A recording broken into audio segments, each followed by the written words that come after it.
but probably my favorite airplane to talk about of all of them is this one right here. Yeah, I really shouldn't say airplane at all. I should probably say aerospace plane. This is called the X-30 aerospace plane. This thing is so far advanced, so far in the future, hasn't even been built yet.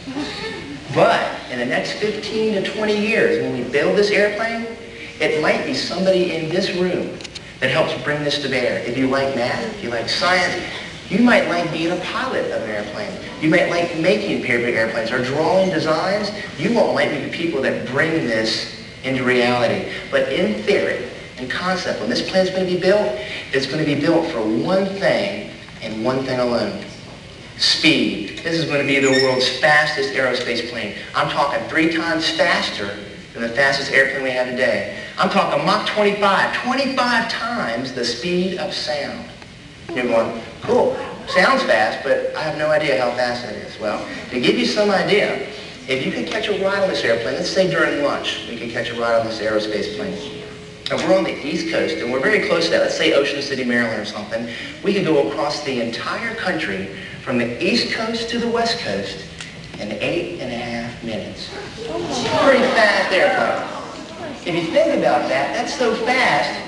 Well, if it's during lunch, we could go through the drive-thru at McDonald's and be back even before the bell rang, right? I mean, in the time it takes you guys to ride the bus to school, you can make a round-trip flight across the country and back in the aerospace plane.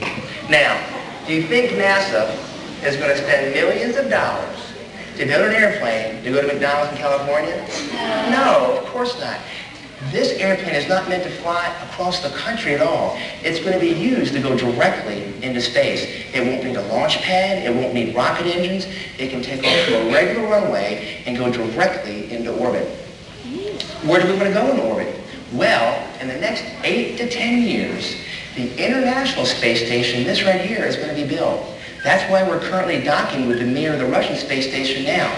We're going to take it up in separate pieces. It's going to be a modular design, take it up in the shuttle or a large Russian rocket, and actually build the International Space Station in space. Once this is built, then we might use this as a cheaper, more efficient way to get to the space station, to take people there on a regular basis.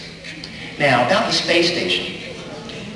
Remember at NASA, I said we ask a lot of questions? You should probably say, well, Al, why are we building the International Space Station?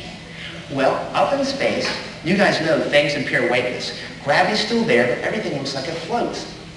We can learn so much in that different environment up in space that we can't learn here on Earth. Might sound kind of funny, but we might actually go to space to find a cure for cancer.